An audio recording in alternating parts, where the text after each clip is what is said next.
I would like to thank you first of all for the kind, warm welcome that you have given me to Pau here in France. Avant toute chose, je voudrais vous remercier pour le chaleureux accueil que vous m'avez réservé ici à Pau et en France. My wife particularly has had an interest in France from her young days, and she's always tried to interest me in France, and so it was with great excitement that we heard about the starting of the congregation here in Pau. Depuis sa jeunesse, ma femme est très intéressée par la France et sa culture, et elle essaye de m'y intéresser depuis de nombreuses années. Donc c'est tout naturellement que nous étions très excités à l'idée de voir une nouvelle congrégation naître en France. And I count it a great privilege to be allowed to address your conference here tonight and in coming days. Donc c'est un grand privilège pour moi de participer à vos conférences et vous apporter une méditation ce soir et dans les jours à venir. I bring you the greetings of the Free Church Continuing from Scotland. Je vous transmets les salutations de la Free Church Continuing d'Écosse. We pray for you in our churches, and we plead that the Lord would greatly bless the work here. On prie pour vous et on prie que le Seigneur bénisse votre œuvre ici. Now, in this first lecture tonight, I would like us to look at the events that lead up to the second coming of Christ. Donc, dans cette méditation ce soir, je voudrais qu'on regarde aux différents événements qui nous amèneront jusqu'à la seconde venue du Christ. The second coming of Christ is the great hope and expectation of the church. Seconde venue qui est le grand espoir et l'attente de l'Église. First, we'll look at some of the terms used in Scripture for the second coming. Alors, regardons déjà les termes employés par l'Écriture pour parler de la seconde venue du Christ. The first word that we have is the word apocalypsis, which means revelation. Le premier mot que l'on peut rencontrer, apocalypsis, signifie révélation. It has the idea of the removing of a veil and showing something which otherwise would be hidden. C'est l'idée d'ôter le voile devant quelque chose qui serait autrement caché. It's the term used by Paul in 1 Corinthians chapter 1 verses 7 and 8, where he says, "So ye come behind in no gift, waiting for the coming of our Lord Jesus Christ, who shall confirm you unto the end, that ye may be blameless in the day of the Lord Jesus Christ." So the coming of Christ in that passage. C'est donc un des thèmes que l'on peut retrouver notamment dans 1 Corinthiens, premier chapitre, versets 7 à 8, qui dit « De sorte qu'il ne vous manque aucun don, en attendant la manifestation de notre Seigneur Jésus-Christ, Dieu vous affermira aussi jusqu'à la fin pour être irrépréhensible au jour de notre Seigneur Jésus-Christ. » The same word, apocalypsis, or removing the veil, is the word used in 2 Thessalonians 1 verses 6 and 7. Seeing it's a righteous thing with God to recompense tribulation to them who trouble you, and to you who are troubled, rest with us when the Lord Jesus shall be revealed from heaven with his mighty angels. En 2 Thessaloniciens, chapitre 1, versets 6 à 7, nous retrouvons ce terme « Car il est juste devant Dieu qu'il rende de l'affliction à ceux qui vous affligent et qu'il vous donne à vous qui êtes affligés du repos avec nous, lorsque le Seigneur Jésus, venant du ciel, paraîtra avec les anges de sa puissance. » The second term that's used in the New Testament is the word epiphania, which means appearance.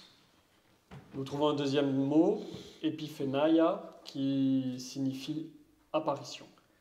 Paul uses this term when he admonishes Timothy, 1 Timothy 6:14, that thou keep this commandment without spot, unrebukable, till the appearing of our Lord Jesus Christ.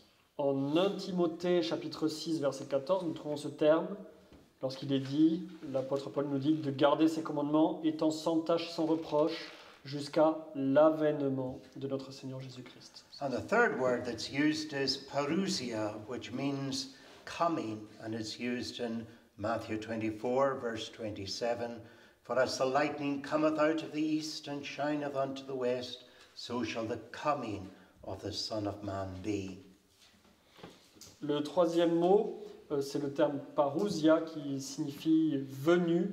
Et c'est ce terme que l'on peut retrouver dans le chapitre 24 de l'évangile de Matthieu, au verset 27. Car comme un éclair sort de l'Orient et se fait voir jusqu'à l'Occident, il en sera aussi de même de l'avènement du Fils de l'homme. So the three terms that are used are apocalypsis, meaning revelation, epiphania, which means appearance, and parousia, which means coming. Nous avons donc apocalypsia qui signifie révélation, epiphénaia qui signifie apparition et parousia qui signifie venue. Tels sont les termes employés pour parler de la seconde venue du Christ. Now looking at the promised return, the Lord Jesus told his disciples that he was going to have to leave them. Donc, intéressons-nous à la promesse de son retour. Tout d'abord, le Christ a dit à ses apôtres qu'il devait les quitter. This made them sad, but he assures them, I will not leave you comfortless. John 14, verse 18. Cela les rendit tristes, mais le Seigneur leur promit qu'il n'allait pas les laisser sans réconfort. C'est ce que nous voyons en Jean, chapitre 16, verset 7. He would not leave them like orphans. Il ne les laissera pas comme des orphelins. Indeed, he explained that it would be for their benefit that he was going away. Il expliquera même que c'est pour leur bénéfice qu'il devait partir. John 16, verse 7, Nevertheless, I tell you the truth. It is expedient for you that I go away. For if I go not away, the Comforter will not come to you. But if I depart, I will send him unto you. Toutefois, je vous dis la vérité, il vous est avantageux que je m'en aille. Car si je ne m'en vais, le Consolateur ne viendra point à vous. Et si je m'en vais, je vous l'enverrai. Jean 16, verset 7. The Comforter is the Holy Spirit, and he would be the abiding presence of Christ with his church. Le Consolateur, qui est le Saint-Esprit, sera une présence auprès de son Église. He would apply redemption, the redemption purchased by Christ, to his people. Il appliquera la rédemption acquise par Christ à son peuple. He would regenerate them, indwell them, sanctify them, assure them, guide them, empower them, glorify them. Il les régénérera, il habitera en eux, il les sanctifiera, il leur donnera de l'assurance, il les guidera, il les renforcera et les glorifiera. The Spirit would unite them to God, and so they would be united to God. Il fera en sorte de les unir avec Dieu. Jesus as a man is limited to one place, but the Spirit of God is omniscient and omnipresent and able to help every Christian wherever they are. En tant qu'homme, Jésus était limité à une seule place, dans l'espace et dans le temps. Mais l'Esprit de Dieu, lui, est omniprésent et est capable de consoler chaque chrétien où qu'il soit. And Jesus encourages his disciples from John 14:1-3, Let not your heart be troubled. You believe in God, believe also in me. In my Father's house are many mansions. If it were not so, I would have told you. I go to prepare a place for you.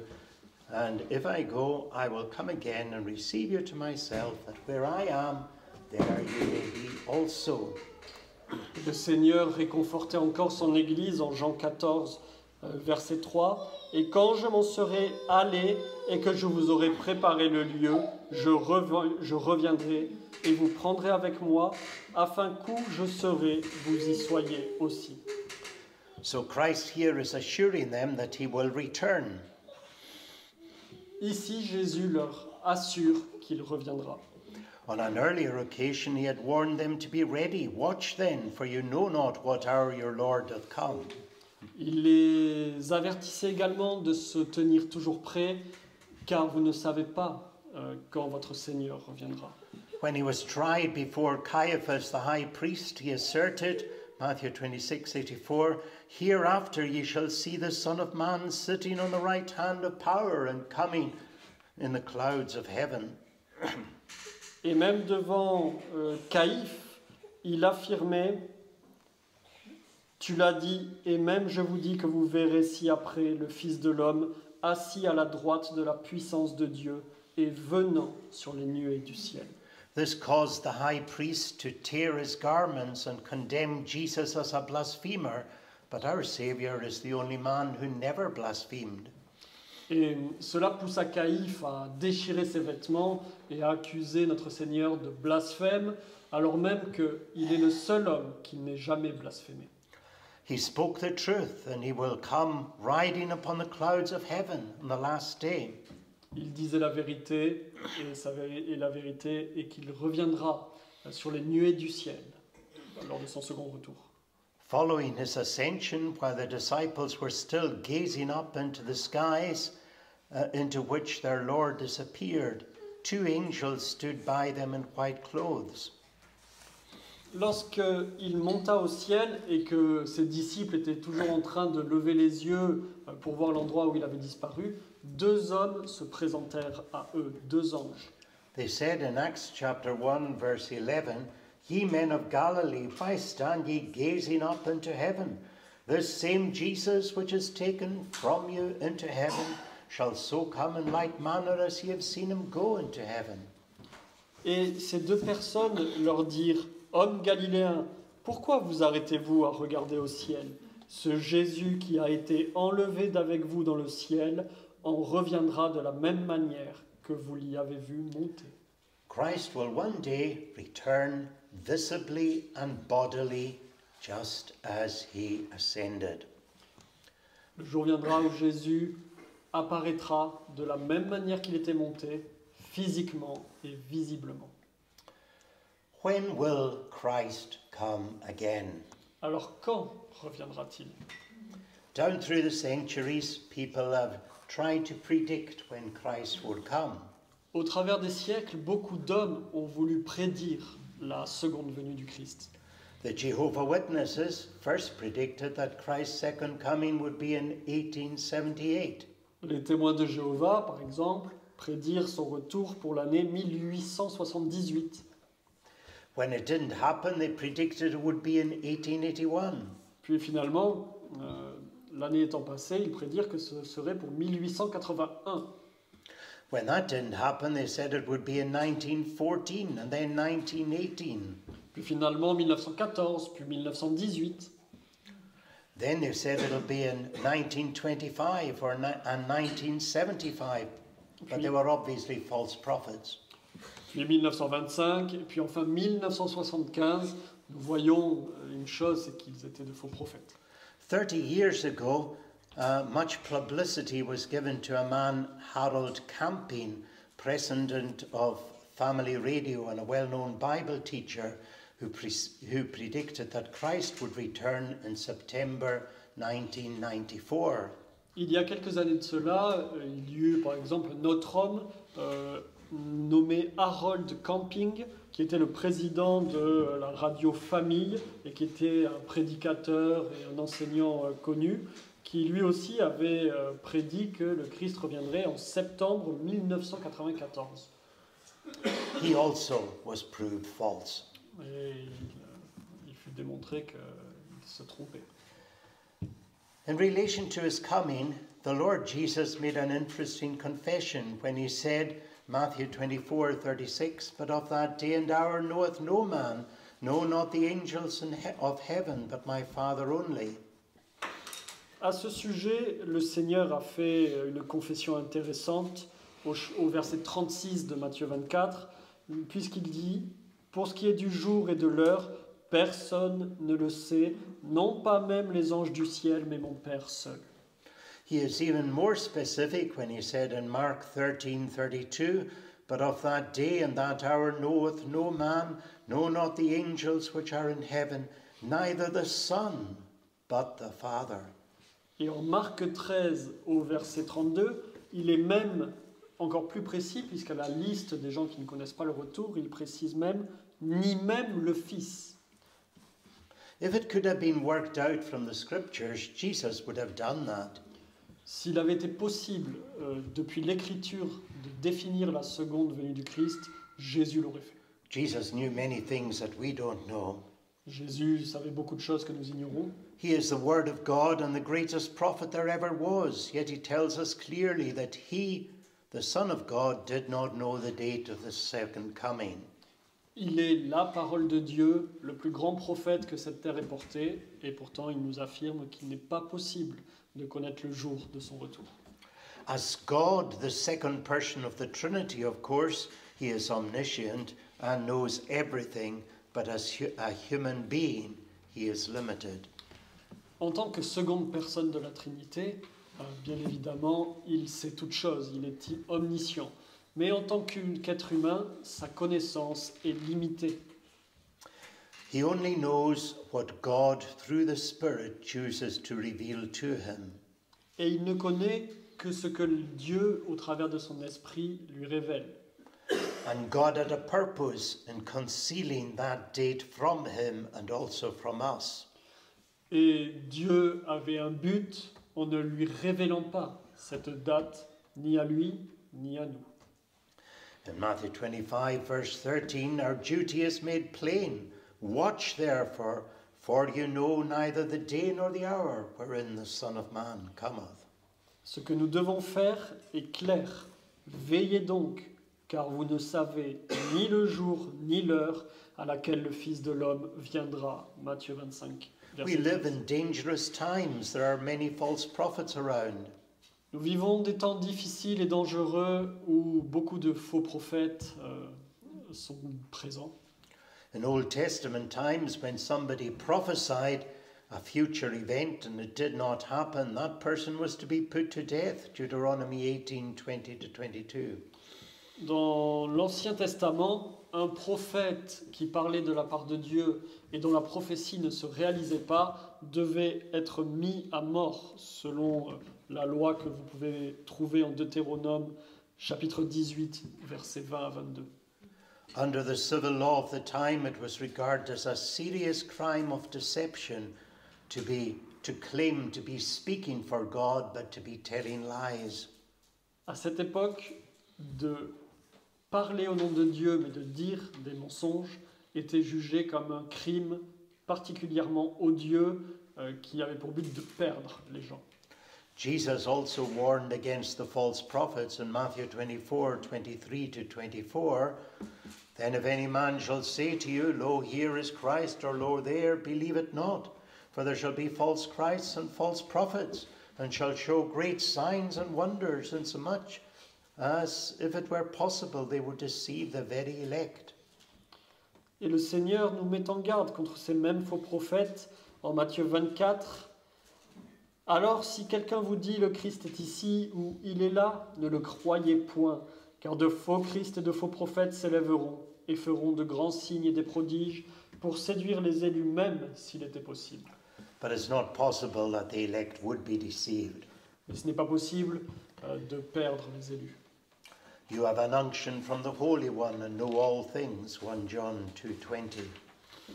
Vous avez été oints par le Saint-Esprit et connaissez toutes choses, nous dit Jean dans sa première épître au chapitre 2, verset 20. Peter assures believers of their preservation, for they are those who are kept by the power of God through faith unto salvation, ready to be revealed at the last time, 1 Peter 1:5. Pierre également rassure les croyants qu'ils seront préservés. En 1 Pierre, chapitre 1, verset 5, il leur rappelle qu'ils sont gardés par la puissance de Dieu au moyen de la foi jusqu'au salut qui est prêt à être révélé dans les derniers temps.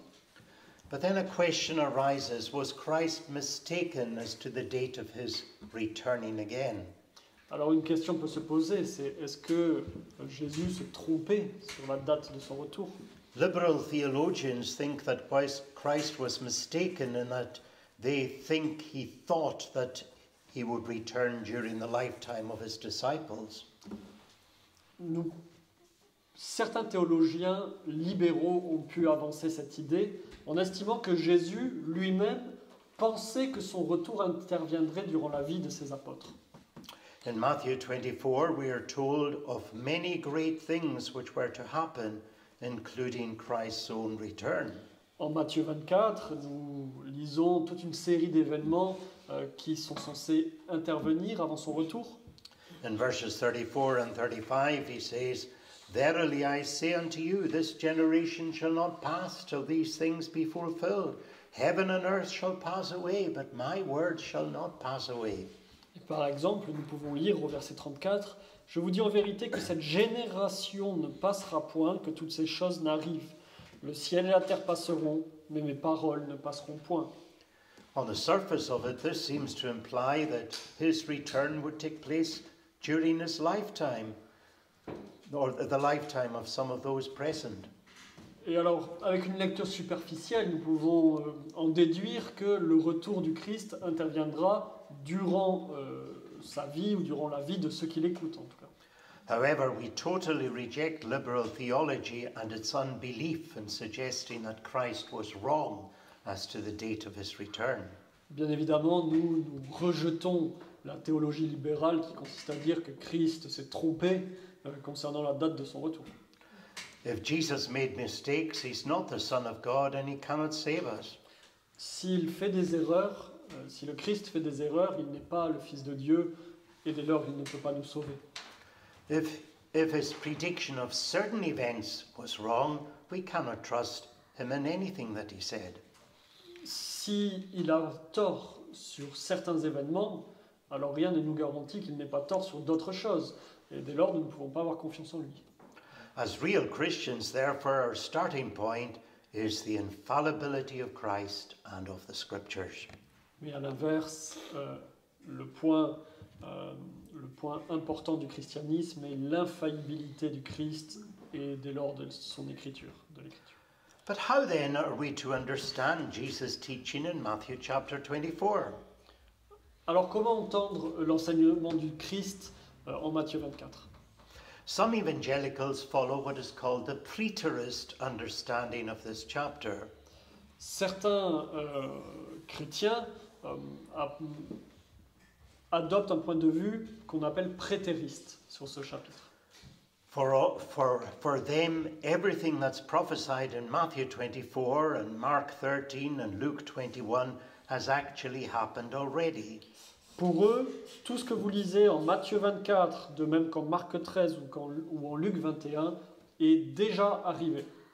They see these events as fulfilled in the destruction of Jerusalem and the scattering of the Jewish nation in AD 70. Et ils estiment que tout ce qui est contenu dans ces chapitres a déjà été accompli, notamment avec la destruction du temple en 70 et par la suite le fait que le peuple juif ait été dispersé au travers des nations. Jesus, they say, is using common apocalyptic language, which to us seems very graphic, to describe these dramatic events. Et ils estiment que les paroles du Christ sont en fait des exagérations, une façon de parler exagérée pour décrire ces événements-là. They say that we should not take the language literally. Et qu'ainsi nous ne devrions pas prendre ces paroles littéralement. Now, it's certainly possible to interpret these chapters in that way. Alors, c'est une des possibilités d'interpréter ces chapitres de cette manière. However, to me, the chapter seems to go well beyond the events of AD 70, even allowing for the use of strong apocalyptic language.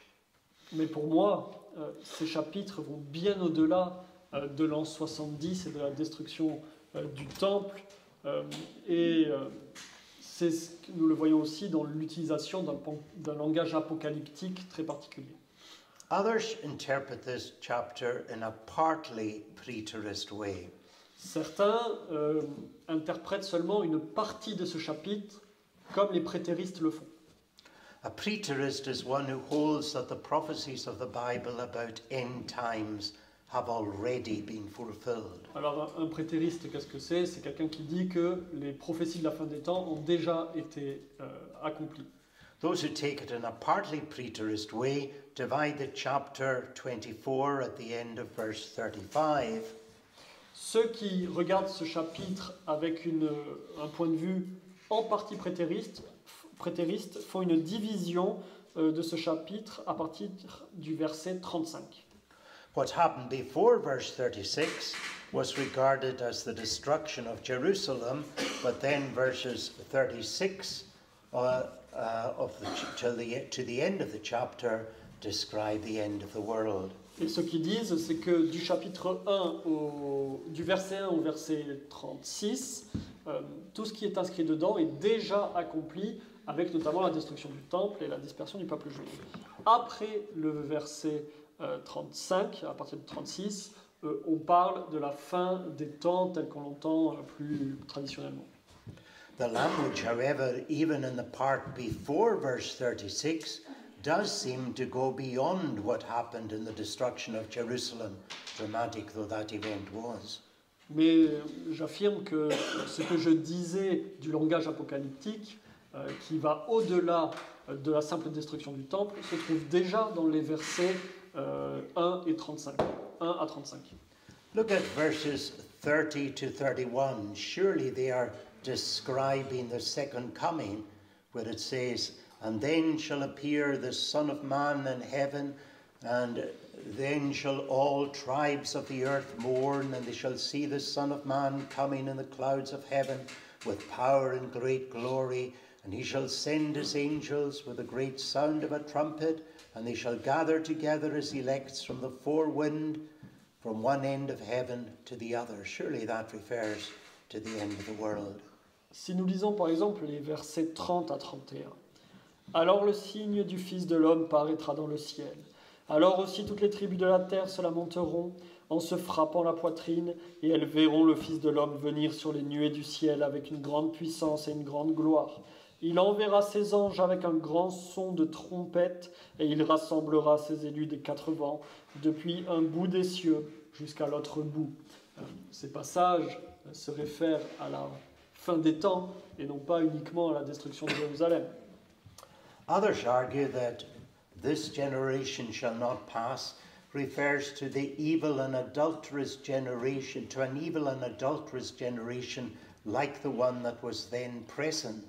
D'autres jouent sur le terme « cette génération ne passera pas », que le retour soit intervenu. Et ils disent que cette génération, ce n'est pas la génération à laquelle Christ parle, mais c'est la génération dépravée et adultère qui est présente finalement dans toutes les générations.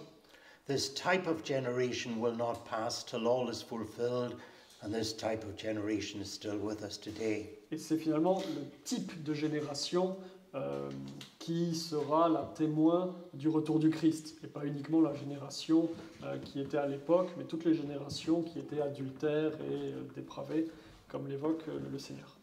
And others say it is the Jewish race that will not pass till all these things be fulfilled. Et d'autres disent c'est le peuple juif qui ne passera pas tant que ces choses n'ont pas été accomplies. But surely if this was the case, the Greek word that would be used would be genos, kind or race, rather than genie, which means generation. Mais nous pouvons être pratiquement sûrs que si le Seigneur parlait de la race juive, du peuple juif, il aurait utilisé le terme génos, qui signifie la race. Au lieu de cela, il utilise le mot généa, qui signifie génération. In all other cases in the New Testament where this generation is used, it refers to the actual generation. Et nous pouvons ajouter qu'à chaque fois que ce terme est trouvé dans le Nouveau Testament, qui signifie donc génération, c'est toujours pour parler de la génération présente à laquelle le Christ s'adresse. An example would be Matthew 11:16, which says, "But whereunto shall I liken this generation? It is like unto children sitting in the market and calling to their fellows." C'est par exemple ce mot-là que nous retrouvons en Matthieu 11, 16. « Mais à qui comparerai-je cette génération ? Elle ressemble aux petits enfants qui sont assis dans les places publiques et qui crient à leurs compagnons. » Our Lord here is clearly referring to the people alive at that time. Et dans ce passage-là, c'est clairement aux personnes qui sont vivantes à ce moment précis de sa parole qu'il s'adresse.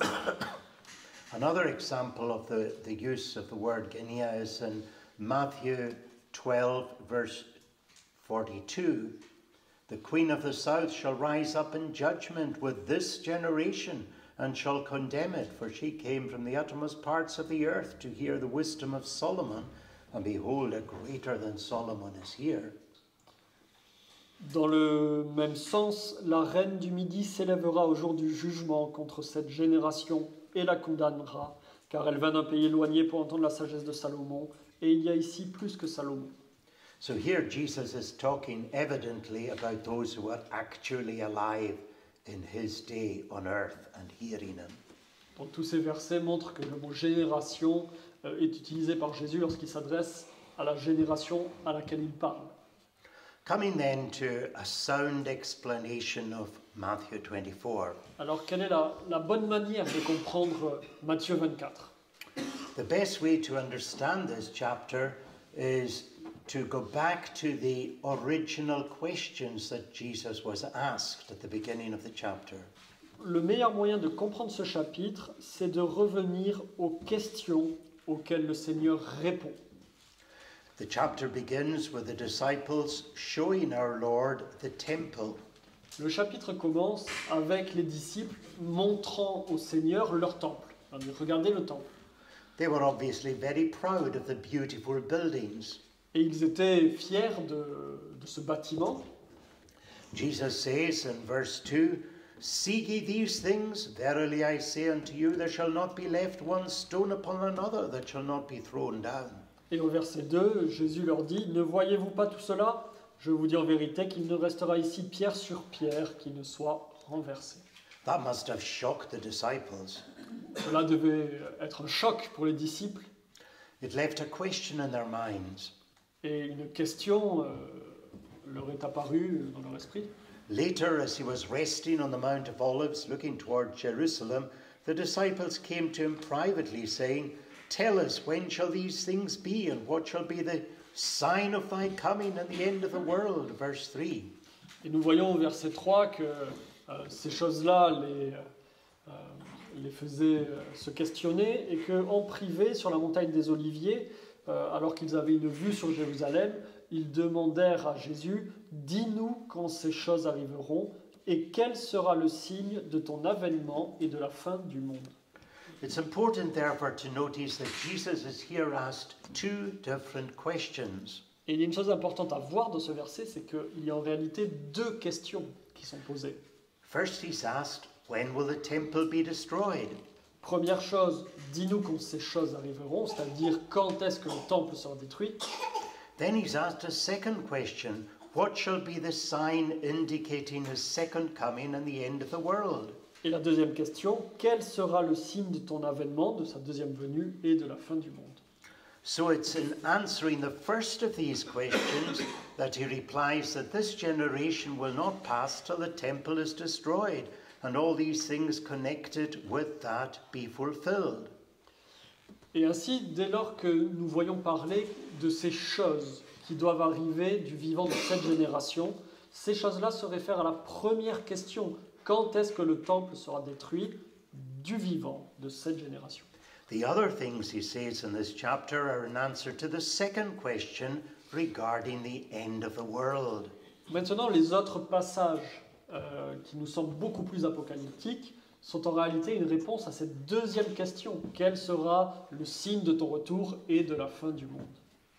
The difficulty in interpreting Matthew 24 and 25 is that it is dealing with two future events for Jesus at the time and for the disciples, separated by a considerable period of time.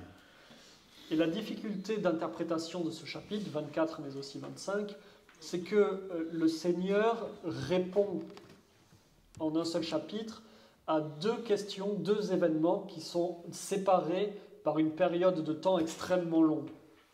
When dealing with the prophetic perspective, as prophets look into the future, it's a bit like looking at mountain ranges in the distance.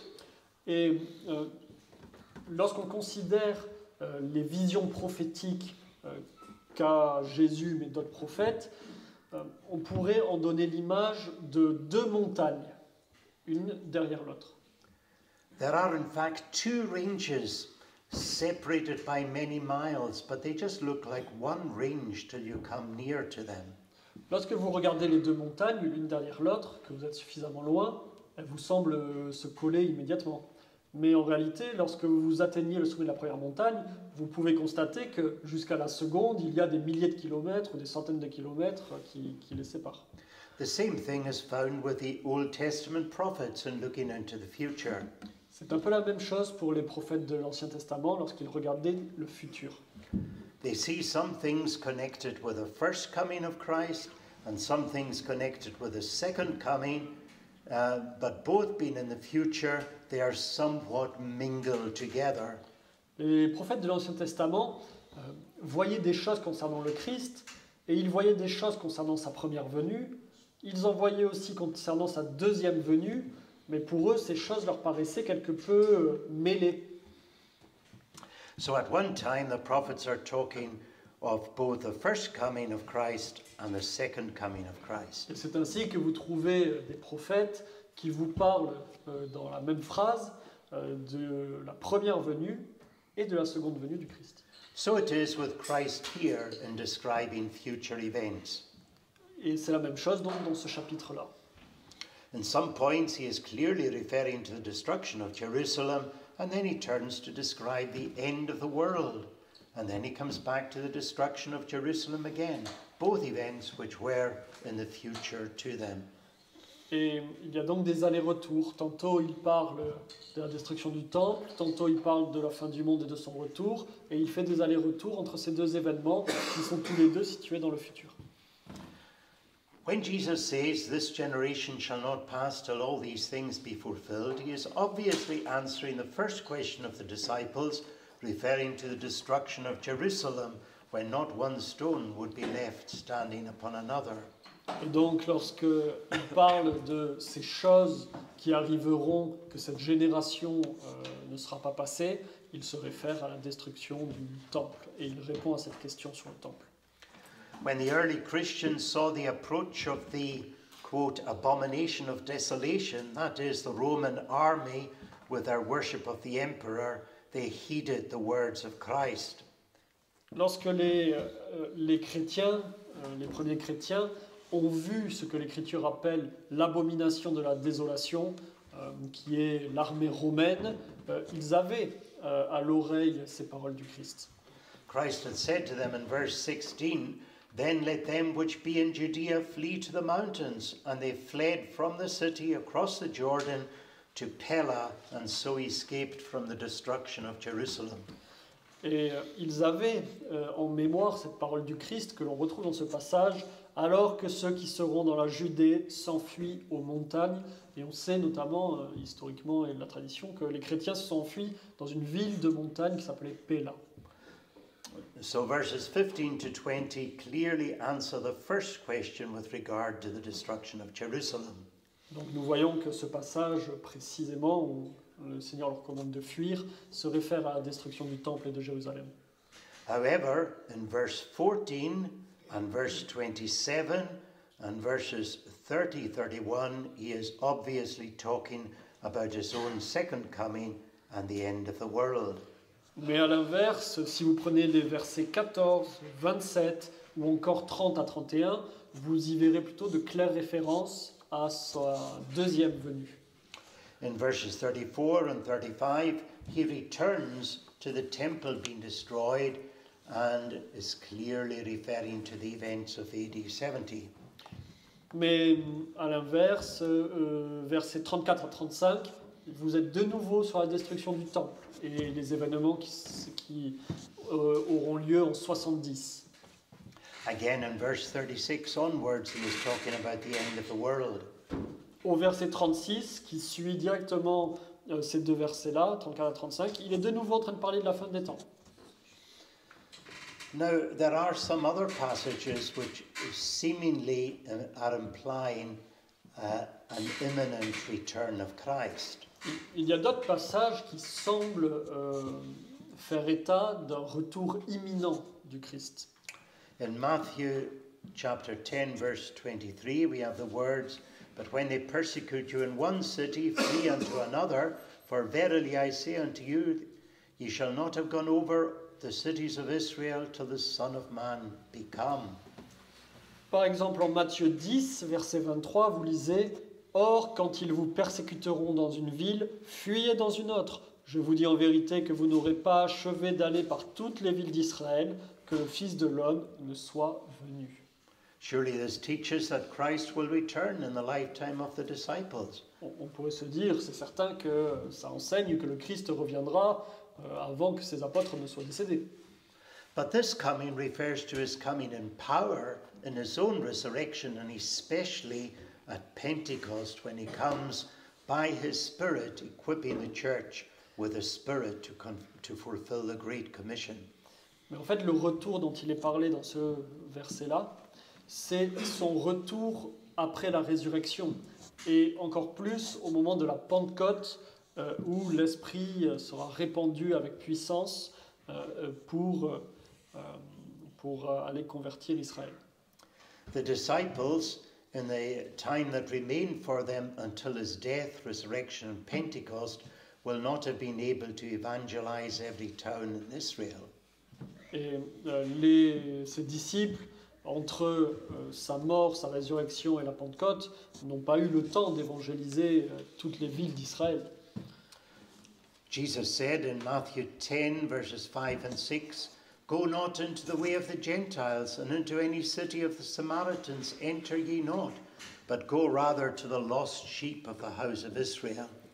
Au verset 5 et 6, Jésus leur disait, Jésus envoya ces 12-là et il leur donna ses ordres en disant, n'allez point vers les gentils et n'entrez dans aucune ville des Samaritains, mais allez plutôt aux brebis de la maison d'Israël qui sont perdues. So Jesus in his lifetime was reaching out to the Jews, he and his disciples, but then in his great commission, after he ascends up, he says, "Go ye into all the world and make disciples of all nations." Matthew 28, 18 to 20. Nous voyons donc du vivant du Christ, son ministère à lui et à ses disciples se cantonner à Israël.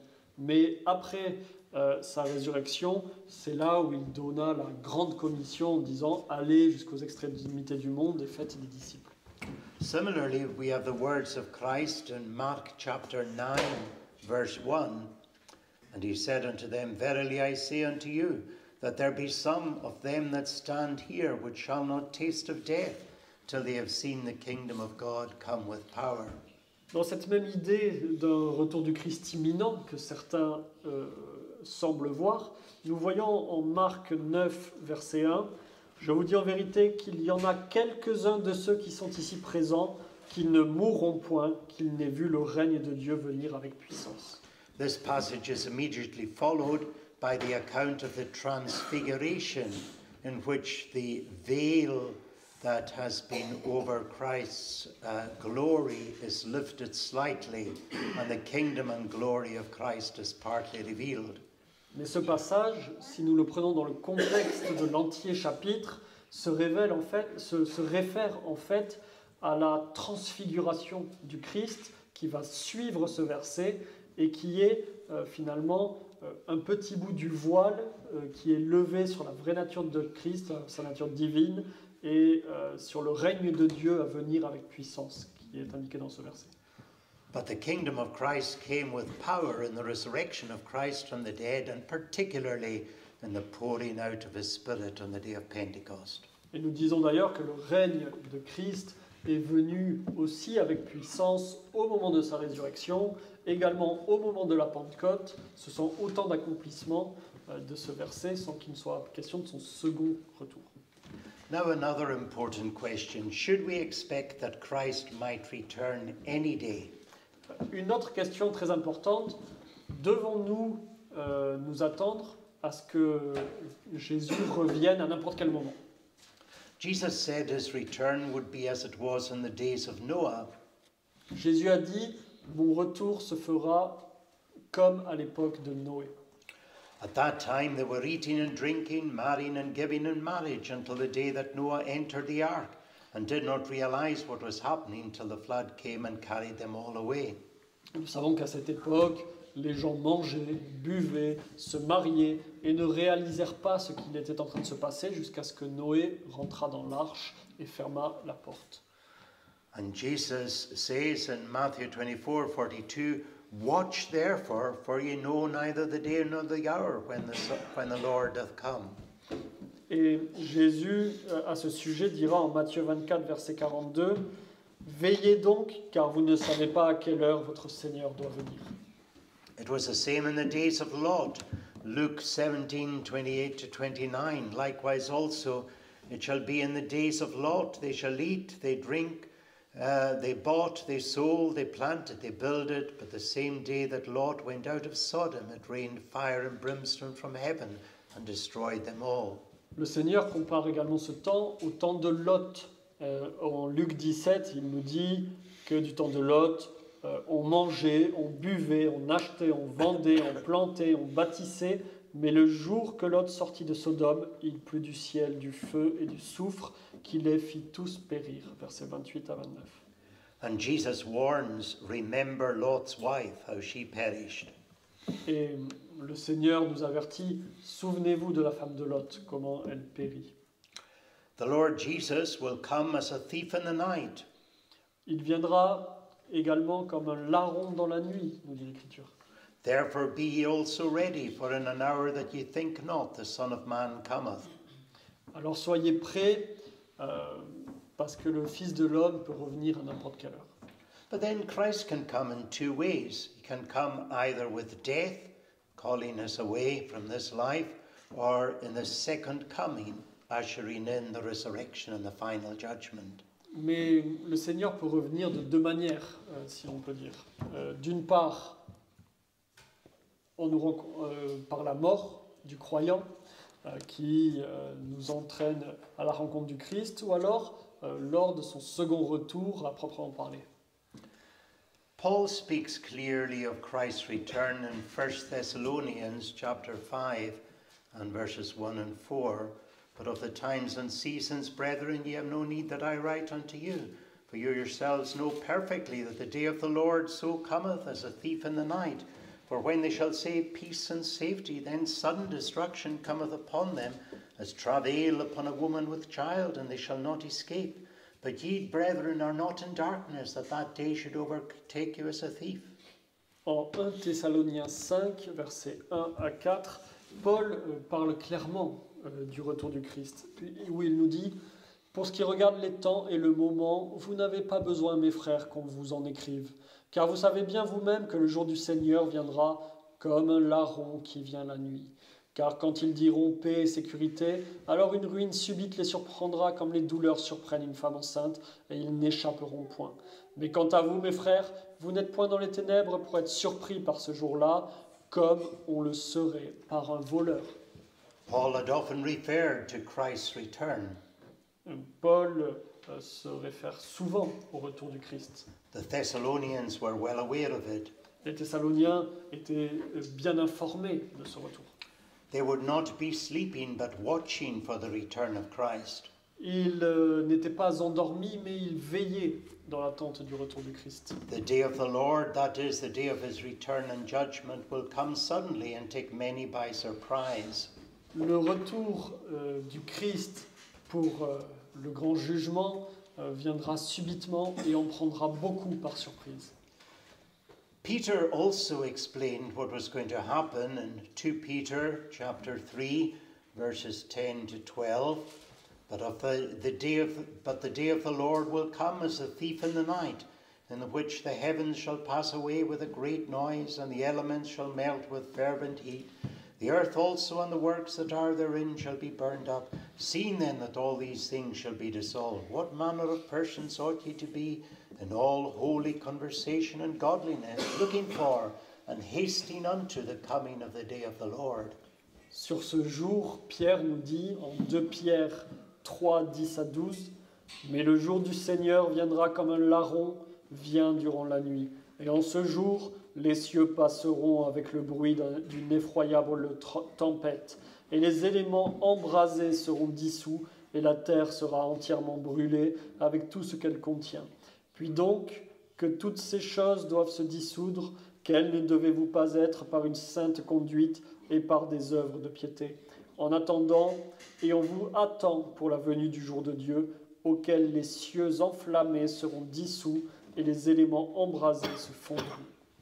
Again, the emphasis is upon the suddenness of Christ's return, but we are also to be looking forward to it and praying for Christ to come soon. Là encore, l'emphase est sur le caractère soudain du retour du Christ, mais également sur le fait que nous devons prier pour ce retour. The last words in the book of Revelation, which are the very last words in the Bible, are also relevant and describe the imminent return. Revelation 22, 20 to 21. He which testifieth these things saith, Surely I come quickly. Amen. Even so come, Lord Jesus. The grace of the Lord Jesus Christ be with you all. Amen. Et enfin, les mots de clôture de la Révélation en Apocalypse 22, les tout derniers versets, sont également dans la lignée de ces versets de la seconde venue du Christ. Celui qui rend témoignage de ces choses dit « Oui, je viens bientôt. Amen. Oui, Seigneur Jésus, viens. La grâce de notre Seigneur Jésus-Christ soit avec vous tous. Amen. » Christ himself assures us that he will soon return. Jésus nous assure lui-même qu'il reviendra bientôt. True, 2,000 years have passed, but to God 1,000 years are as one day. His coming, so his coming will be soon. Il est vrai que 2000 ans se sont écoulés depuis ces paroles, mais n'oublions pas que pour le Seigneur, 1000 ans est comme un jour et que son retour se fera bientôt. But are there events which must occur first before Christ comes again? Alors, y a-t-il des événements qui doivent arriver avant le retour du Christ? Some Christians think each day they wake that this might be the day that Christ returns. Certains chrétiens se réveillent et se disent c'est peut-être le dernier jour, aujourd'hui le retour du Christ peut avoir lieu. Should we be like that, living constantly looking for Jesus to appear? Alors devons-nous vraiment vivre comme cela, vivre chaque jour comme si le Seigneur pouvait revenir? We should certainly be watching and praying each day and be ready. Certainement, nous devons veiller, prier pour cela et être prêts. Even if Christ does not return today, this very day could be our last day in this world. Même si le Seigneur ne revient pas aujourd'hui, cela n'empêche pas que cette journée peut être notre dernière. We are to be ready for heaven. Et nous devons donc être prêts pour le ciel. It does, however, seem that this attitude can be wrong. Mais il semblerait que la première attitude décrite pourrait également ne pas être bonne. It can lead to extremes. Ça peut nous entraîner vers des extrêmes. The Thessalonian church, for example, was troubled that the day of Christ was at hand, 2 Thessalonians 2:2. En 2 Thessaloniciens, chapitre 2, verset 2, on voit que c'était une préoccupation très forte de cette Église, que le jour du Seigneur soit imminent. As a result of this teaching, some of them had given up their ordinary employments and were just waiting for the end of the world. Et cette chose leur paraissait tellement certaine que certains avaient abandonné leur emploi et finalement n'attendaient qu'une chose, c'était le retour du Christ. But Paul isn't pleased. Mais Paul n'est pas satisfait de cette manière de faire. He writes 2 Thessalonians 2:3, Let no man deceive you by any means, for that day shall not come, except there come a falling away first, and that man of sin be revealed, the son of perdition. Paul, à l'inverse, 2 Thessalonians 2:3. À l'inverse, Paul leur écrit que personne ne vous séduise en aucune manière, car ce jour-là ne viendra point, que la révolte ne soit arrivée auparavant, et qu'on ait vu paraître l'homme de péché, le fils de perdition. Later, in the same epistle, he warns those who had given up their jobs, 2 Thessalonians 3, verses 10 to 12. For even when we were with you, this we commanded you, if any would not work, neither should he eat. For we hear that there are some which walk among you disorderly, working not at all, but are busybodies. Now them that are such we command and exhort by the Lord Jesus Christ, that with quietness they work and eat their own bread. Et en 2 Thessaloniciens, chapitre 3, nous voyons Paul avertir ceux qui ont abandonné leur emploi en leur disant « Aussi, lorsque nous étions avec vous, nous vous déclarions expressément que si quelqu'un ne veut pas travailler, il ne doit pas non plus manger. Car nous apprenons qu'il y en a quelques-uns parmi vous qui mènent une vie déréglée, qui ne travaillent point et qui vivent dans la curiosité. C'est pourquoi nous recommandons à ces sortes de gens et nous les exhortons de la part de notre Seigneur Jésus-Christ de travailler et de manger leur pain paisiblement. » So it's plain from this, therefore, that certain things had to happen before Christ would return. Alors nous pouvons aussi voir de ces versets que certaines choses doivent arriver avant le retour du Christ. There had to be a falling away first, and the man of sin, the Antichrist, revealed. Il doit y avoir une perdition et que cet homme de péché soit également manifesté, comme nous l'avons lu. In Romans 11, we're told about something else that must happen before Christ returns. That is the conversion of the Jews. Et une autre chose que nous lisons en Romains 11, la conversion des Juifs. Now, of course, these events could take place quickly, but from this it appears that Christ could not return today. Alors il est vrai que ces événements peuvent arriver très vite, mais de ce que nous en comprenons, nous pouvons affirmer que le retour du Christ n'est pas pour tout de suite. I would like us now to look briefly at the signs of the end. Alors, regardons de plus près ces signes de la fin. Jesus has asked the question, what shall the sign of thy coming and the end of the world be? Jésus répond à cette question. Quels seront les signes de ton avènement et de la fin des temps? A list of signs are given. Une liste de signes est donnée. There will be many deceivers, false prophets, and false Christs. Il y aura plusieurs faux prophètes, faux Christ, des personnes qui essayeront de détourner.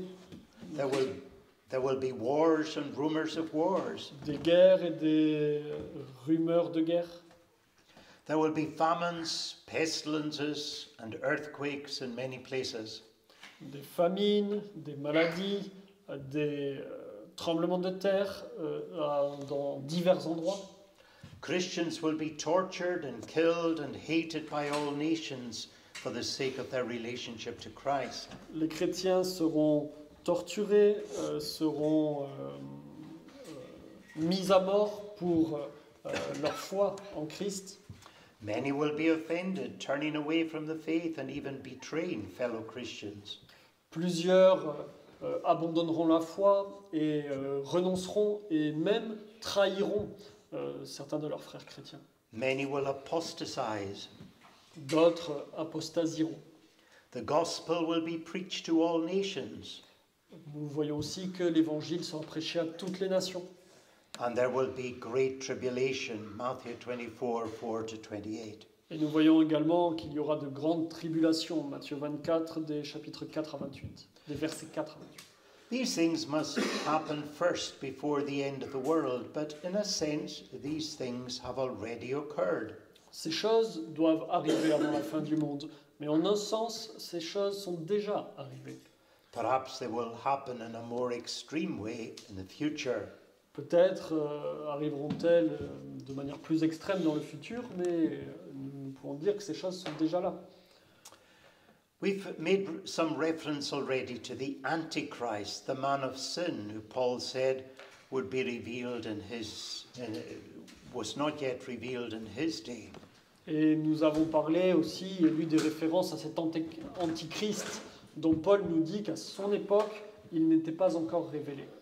John also tells us of an Antichrist and many Antichrists. Jean aussi nous parle d'un antéchrist et de plusieurs antichrists. That's in 1 John chapter 2, verses 18 and 19. Antichrists were already there in the days of John, but there is the day of the great Antichrist ahead.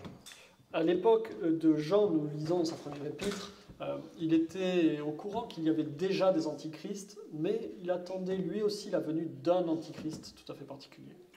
In Daniel chapter 7, verses 20 to 22, we are told about the little horn displacing 3 other kings, also symbolized by horns.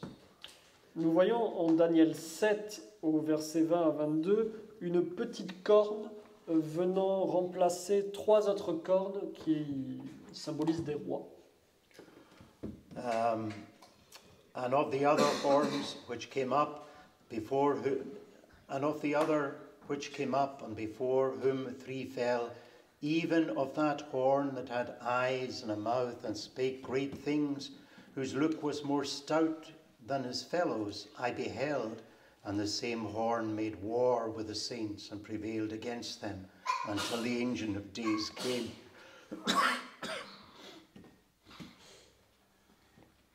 Et nous voyons au verset 20 à 22 de ce chapitre 7 de Daniel, et touchant l'autre corne qui était sortie, et devant laquelle 3 étaient tombés. Cette corne qui avait des yeux et une bouche proférait de grandes choses, et avait une plus grande apparence que les autres. Je regardais comment cette corne faisait la guerre aux saints et prévalait sur eux, jusqu'à ce que l'ancien des jours vînt, et que le jugement fut donné aux saints du souverain, et que le temps arriva où les saints entrèrent en possession du royaume. And then we have verses 25 and 26. And he shall speak great words against the Most High, and shall wear out the saints of the Most High, and think to change times and laws. And they shall be given into his hand until a time and times and dividing of times. But the judgment shall sit, and they shall take away his dominion, to consume and to destroy it unto the end. Et nous voyons plus loin, au verset 25 et 26, de nouveau cette fameuse corne. Il prononcera des paroles contre le souverain, il opprimera les saints du souverain et pensera à changer les temps et la loi. Et les saints seront livrés en sa main pendant 1 temps, des temps et la moitié d'un temps.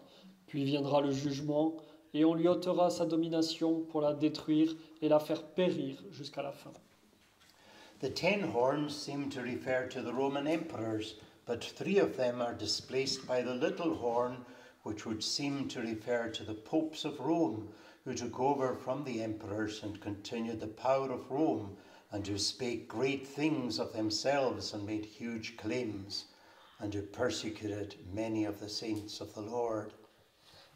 Donc il semble que les 10 cornes mentionnées dans cette prophétie fassent référence aux empereurs romains et que la petite corne, elle, se réfère au pape de Rome qui fit tomber d'une certaine manière les empereurs de Rome et continua leur pouvoir au travers de son propre pouvoir à lui et qui consistait donc dans la capacité à dire de grandes choses, d'avoir de grandes prétentions et de persécuter les saints du Seigneur.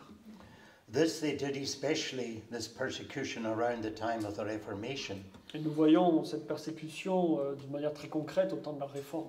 Who could this little horn be but the popes of Rome, who claim infallibility and supremacy over the churches and nations? Qui que le pape est mieux placé pour incarner cette corne, lui qui se prétend infaillible et qui prétend avoir un pouvoir temporel comme s'il était une nation. Now looking at the man of sin in 2 Thessalonians chapter 2. Regardons maintenant l'homme du péché dont nous parle Paul dans la seconde épître aux Thessaloniciens, chapitre 2. You could read verses 4 to 11. Versets 4 à 11. Qui s'oppose et qui s'élève au-dessus de tout ce qu'on appelle Dieu ou qu'on adore, jusqu'à s'asseoir comme un Dieu dans le temple de Dieu, voulant passer pour un Dieu. Ne vous souvient-il pas que je vous disais ces choses lorsque j'étais encore avec vous? Et vous savez ce qui le retient présentement, afin qu'il ne soit manifesté que dans son temps. Car le mystère d'iniquité se forme déjà, et il faut seulement que celui qui fait obstacle présentement soit détruit. Et alors paraîtra ce méchant, que le Seigneur détruira par le souffle de sa bouche et qu'il abolira par l'éclat de son avènement. Ce méchant viendra avec la force de Satan, avec toutes sortes de puissances, avec des signes et de faux miracles, et avec toutes les séductions qui portent à l'iniquité ceux qui périssent, parce qu'ils n'ont point reçu l'amour de la vérité pour être sauvés. C'est pourquoi Dieu leur enverra un esprit qui donnera efficace à l'erreur, en sorte qu'ils croiront au mensonge.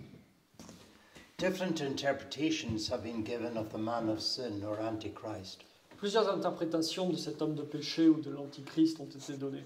Some see him as a persecuting Roman emperor like Nero. Certains l'ont vu comme un empereur romain particulièrement cruel vis-à-vis des chrétiens, comme Néron. Some thought it might be Napoleon or Hitler. Certains ont même dit que c'était Napoléon ou Hitler. Others think it refers to some future individual. D'autres pensent que c'est un individu qui n'est pas encore venu. The common view among the Reformers and Puritans is that it is the Pope of Rome. Mais l'avis unanime des réformateurs et des puritains était que l'Antichrist faisait référence au pape de Rome. For example, chapter 25, section 6 of the Westminster Confession states, "There is no other head of the church but the Lord Jesus Christ, nor can any pope of Rome in any sense be the head thereof, but is that Antichrist, that man of sin and son of perdition, that exalteth himself in the church of Christ, and all that is called God." Au chapitre 25 de la Confession de foi, nous pouvons d'ailleurs lire « Il n'y a pas d'autre tête de l'Église que le Seigneur Jésus-Christ. Et le pape de Rome ne peut en aucun cas être cette tête, mais il est l'Antichrist, l'homme du péché et le fils de la perdition qui s'exalte lui-même dans l'Église de Christ et qui se place au-dessus de tout ce qu'on appelle Dieu. » The spirit of Antichrist was already at work in Paul's day, and interestingly, there is a continuity of the popes with the past, that is, with the emperors of Rome. Déjà à l'époque de Paul, cet esprit était à l'œuvre et nous voyons qu'il y a une continuation dans le pape de Rome de ce qu'étaient les empereurs romains, d'une certaine manière. Donc nous voyons cette continuité entre les empereurs que Paul connaissait et le pape de Rome. The man of sin is obviously somebody within the church because he sits in the temple of God. L'homme du péché, il nous est dit qu'il s'assoit dans le temple de Dieu. C'est donc nécessairement qu'il est un homme d'église. He claims a position like God. Et il se revendique, il revendique les choses comme s'il était Dieu. Popes claim to be the kings of the church, wearing a crown or triple tiara, taking the position of Christ as head of the church. Et nous voyons sur ce point-là que le pape se revendique comme roi de l'Église.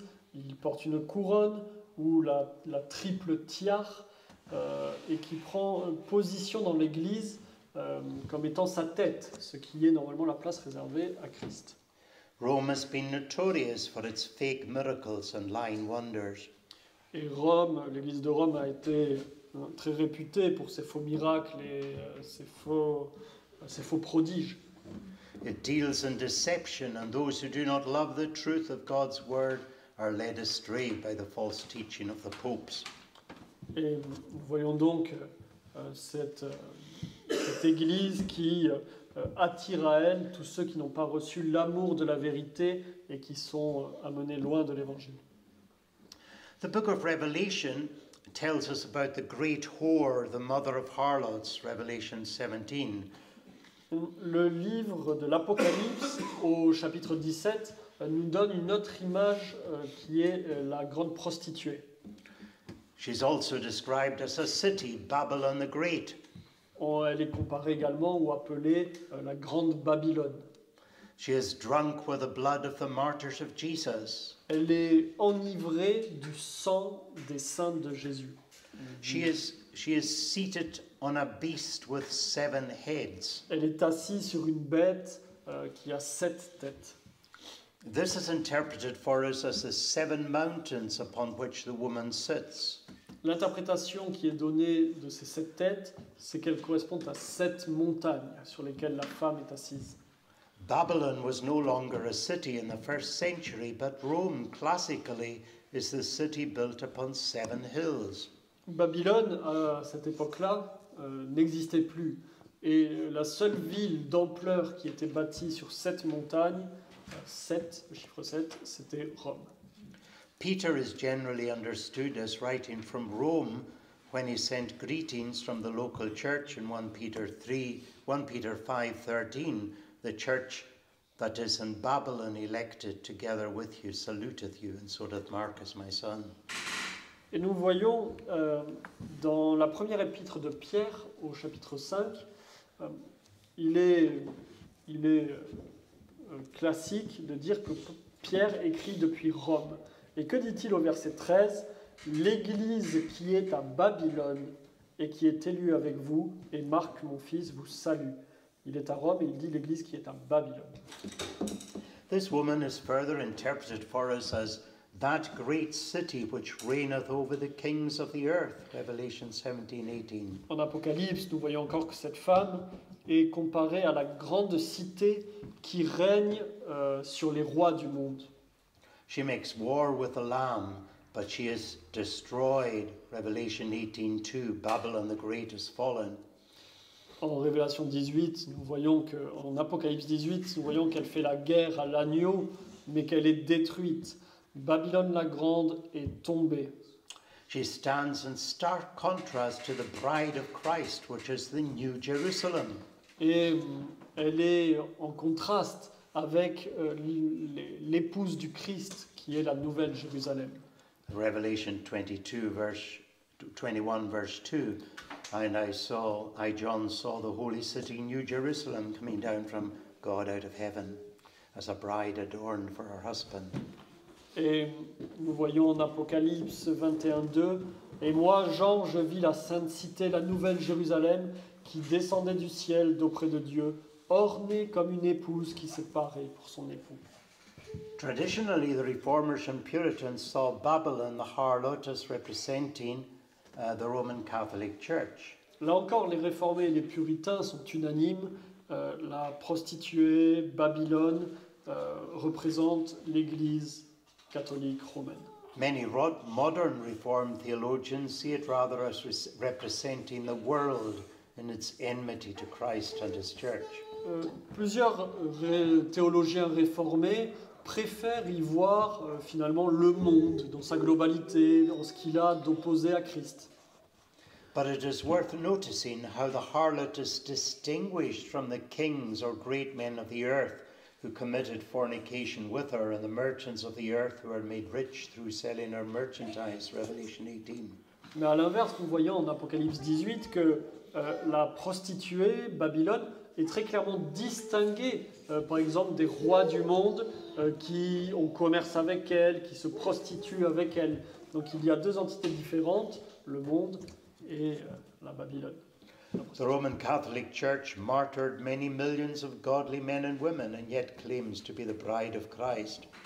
Et nous pouvons ajouter à cela que l'Église catholique romaine a martyrisé de nombreux hommes et de nombreuses femmes de Dieu, et pourtant prétend être l'épouse du Christ. The Roman Empire, which, with its emperors which persecuted the believers of the first few centuries, changed into the Roman Catholic Church, with its popes which persecuted the reformers. Et ainsi, les empereurs romains qui persécutaient les premiers chrétiens ont fini par se transformer en ce pape qui lui aussi a poursuivi la persécution des chrétiens, notamment lors de la Réforme. So these signs then of the end have largely been fulfilled. Donc nous voyons que les signes de la fin, en grande partie, étaient accomplis. The gospel is now preached to all nations. L'évangile est prêché dans toutes les nations. Christians are found in all countries. Nous trouvons des chrétiens dans tous les pays. There have been famines, earthquakes, and wars. S'agissant des famines, des tremblements de terre et des guerres, n'en parlons pas. There have been pestilence, for example, this modern coronavirus, which troubled the whole world, and governments and scientists found great difficulty in handling it. Sur les épidémies, là encore, elles ont été accomplies et la pandémie récente de coronavirus nous a démontré que même les plus grands scientifiques se retrouvaient à terre face à ce fléau. There has been a great falling away, and the love of many has waxed cold. Nous voyons qu'il y a eu beaucoup d'endurcissement et que l'amour du plus grand nombre s'est refroidi. Là encore, c'est quelque chose que tout le monde peut constater. The present Pope Francis is a Jesuit and seems more clever and cunning than any of the past. Et le pape François, qui est un jésuite, apparaît aujourd'hui comme plus malin que beaucoup de ses prédécesseurs. He's trying even to get the Muslims to come in under the banner of his one world church in opposition to the true blood-bought children of God.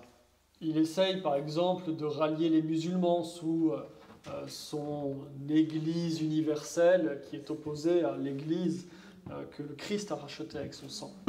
There is, however, one sign that still needs to be fulfilled before Christ returns, and that's the conversion of the Jews. Mais il y a encore un signe qu'il reste à accomplir, et cela est la conversion des Juifs. Although more Jews are converted today than ever before, this is something that seems promised, and we will consider it in a future lecture. Alors même si nous voyons que de plus en plus de Juifs se tournent à l'Évangile, plus que ce qui n'a jamais été le cas avant, nous verrons plus spécifiquement ce sujet dans une autre conférence.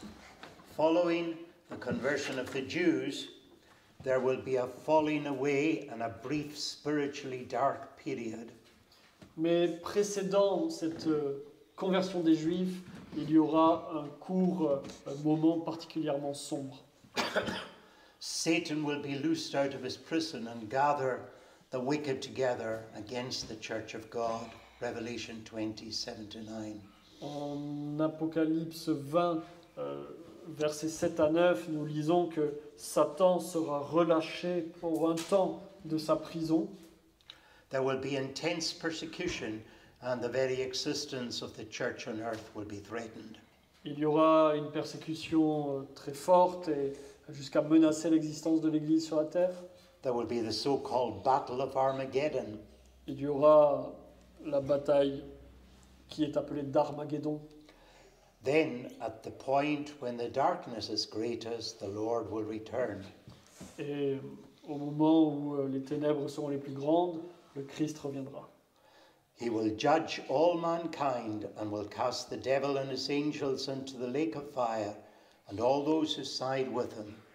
Il jugera toute l'humanité et enverra dans le feu éternel le diable, ses anges et tous ceux qui l'ont suivi.